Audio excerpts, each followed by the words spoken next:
Hello, my dear students. Welcome in online class 8 subject science, chapter number 4 metals and non metals में आज हम page number 68 से question answer start करते हैं। आज हमारा क्वेश्चन नंबर 7 से स्टार्ट हो रहा है वर्क। तो question number 7, can you store lemon pickle in an aluminium utensils?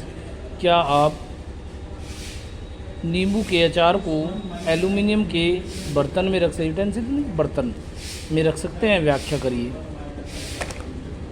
Answer देखते हैं।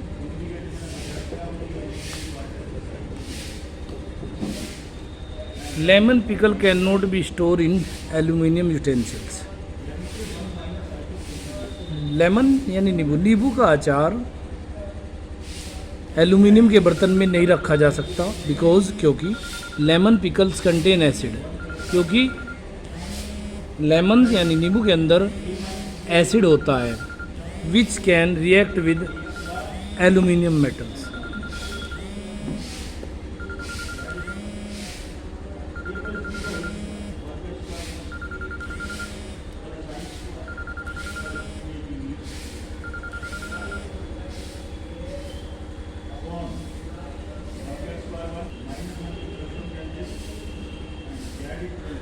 क्योंकि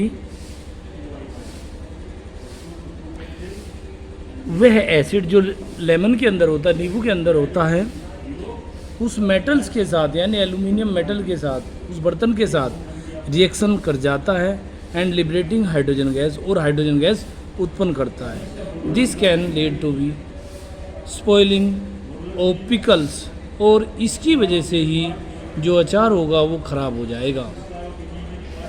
तो इसलिए लेमन के पिकल्स को एल्यूमिनियम के बर्तन में नहीं रखा जा सकता।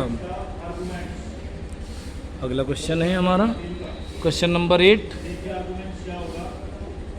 What happen when? क्या होता है जब 1 ए में है आपका dilute sulphuric acid is poured on a copper plate. जब डाइल्यूट सल्फ्यूरिक एसिड को कॉपर यानी तांबे की प्लेट में उड़ेला जाता है तो उस समय क्या होगा? तो इसका आंसर दूसरा है, iron nails are placed in copper sulphate solution. B वाले पार्ट में बताया गया कि यदि आयरन नेल्स लोहे की कील को कॉपर सल्फेट के सॉल्यूशन में रखा जाए तो क्या होगा? तो इसकी right word equation of the reaction involve. तो इसमें होने वाली जो इक्वेशन होगी, केमिकल इक्वेशन को आप वर्ड रूप में लिख करके बताइए।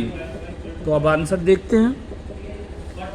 तो पहले देखते हैं हम, dilute sulphuric acid is poured on copper sulphate, A वाले का आंसर। तो देखिए जरा,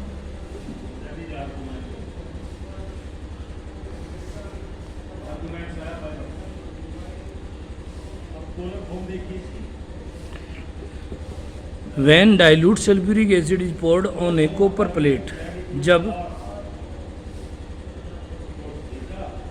डाइल्यूट सल्फ्यूरिक एसिड को कॉपर प्लेट यानी तांबे की प्लेट में उड़ेला जाता है, there will be no reaction between copper and dilute sulphuric acid. तो कॉपर और डाइल्यूट सल्फ्यूरिक एसिड के बीच कोई रिएक्शन नहीं होगी, as copper is less reactive and hence no product will be form. क्योंकि यहाँ पर जो कॉपर है वह लेस रिएक्टिव होता है और इसमें कोई भी प्रोडक्ट नहीं बनता, इसलिए इसकी कोई इक्वेशन भी नहीं होगी। B, iron being more reactive displace copper from copper sulphate solution. B part जिसमें कॉपर सल्फेट के अंदर आयरन नेल्स रखी जाएगी, उसका आंसर है बी वाले का। तो जब लोहे की कील को कॉपर सल्फेट के एक्वस सॉल्यूशन में, जलीय विलयन में रखा जाता है, in this reaction the blue colour of the copper sulphate fades and there is deposition of the copper on the iron nails. तो इस प्रक्रिया में जो कॉपर सल्फेट का ब्लू कलर है वह फेड हो जाता है और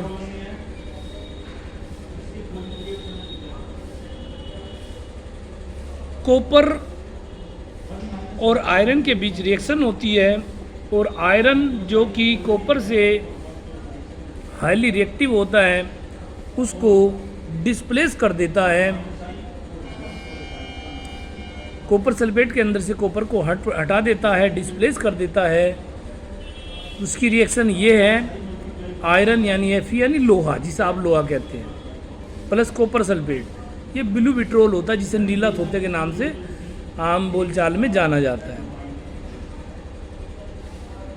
जब नीले तोते के एक्वस सॉल्यूशन में यानी नीले तोते को पानी में मिलाया जाता है और एक कांच के बाउल में नीले तोते को पानी में डिजोल्व कर देते हैं, घोल देते हैं, तो उसमें अगर आयरन नेल्स यानी लोहे की कील डाली जाए तो कुछ समय के बाद, लगभग 24 से 48 घंटे के बाद ये केमिकल रिएक्शन टेक प्लेस होती है और जो आयरन होता है ये कॉपर से हाईली रिएक्टिव होता है। आयरन कॉपर को हटा देता है, डिस्प्लेस कर देता है और आयरन सल्फेट बना देता है। तो देखिए ज़रा, आयरन प्लस कॉपर सल्फेट, तो यहाँ बनेगा आपका एरो से मतलब होता है कि इन दोनों ने रिएक्शन करके आगे क्या बनाया, तो ये बनाएंगे हमारा आयरन सल्फेट। तो आयरन यहाँ से कॉपर सल्फेट के अंदर कॉपर को डिस्प्लेस कर देगा, हटा देगा, तो आयरन और सल्फेट बच जाएगा, आयरन सल्फेट प्लस कॉपर। तो इसकी रिएक्शन देखिए, iron Fe plus copper sulphate CuSO4, iron sulphate यानी FeSO4 प्लस कॉपर यानी Cu। तो ये बन जाता है, ये इसकी इक्वेशन है। अब इसके बाद नेक्स्ट क्वेश्चन है आपका मैचिंग का। नेक्स्ट क्वेश्चन आपका मैचिंग का है। तो match the substances given in column first with their uses given in column second. तो कॉलम फर्स्ट और कॉलम सेकंड के मैचिंग को करें। गोल्ड,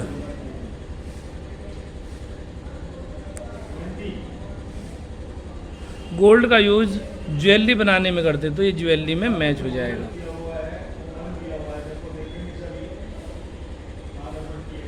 आयरन, आयरन मशीनरी बनाने में करते हैं, आयरन का प्रयोग, इससे मशीन बनाई जाती है। आयरन यानी लोहा, लोहे से मशीन बनती है। एल्यूमिनियम, इससे रैपिंग फूड यानी भोजन को लपेटने के लिए फॉयल बनाई जाती है, जैसे आप चपाती लपेट कर रखते हो। जब स्कूल में आप आते हैं तो एल्यूमिनियम की फॉयल में ही, एल्यूमिनियम की फॉयल जिसको आप सिल्वर फॉयल के नाम से बेसिकली जानते हो, सिल्वर जैसा कलर होता है बट होती वो एल्यूमिनियम की है। उसमें रैपिंग ऑफ फूड, भोजन को लपेटना। कार्बन, कार्बन एक फ्यूल के रूप में प्रयोग किया जाता है और ईंधन के रूप में प्रयोग होता है। कॉपर, कॉपर का प्रयोग इलेक्ट्रिक वायर के रूप में करते हैं, इससे बिजली के तार बनाए जाते हैं। मरकरी, मरकरी यानी पारा, इसका प्रयोग थर्मामीटर बनाने में किया जाता है, तो ये थर्मामीटर में मैच हो जाता है। तो इस प्रकार ये मैचिंग आपकी हो जाती है। इसके बाद आता है आपका next question.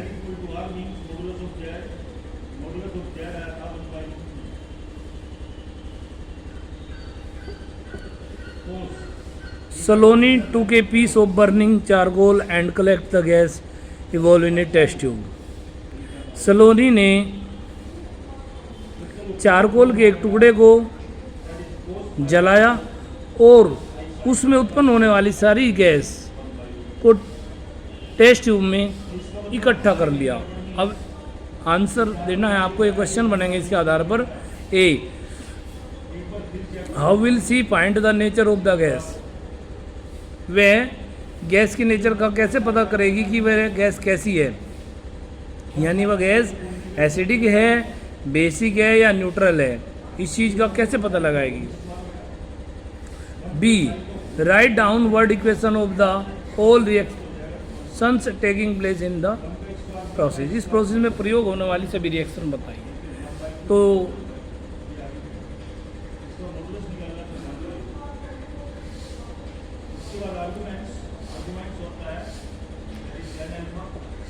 add a few drops of water in the test tube containing the gas। ये आपको कॉपी में नहीं लिखना बेटे, ये क्वेश्चन बस आप समझने, केवल समझने के लिए है, कॉपी में नहीं लिखोगे। Add a few drops of water in the test tube containing the gas. कुछ वाटर की बूंदें उस गैस के अंदर मिला दी जाती है। Now cover the test tube and shake it well. अब इस टेस्ट ट्यूब को कवर करके अच्छी तरह से हिलाइए। After shaking test tube solution with blue litmus and red litmus.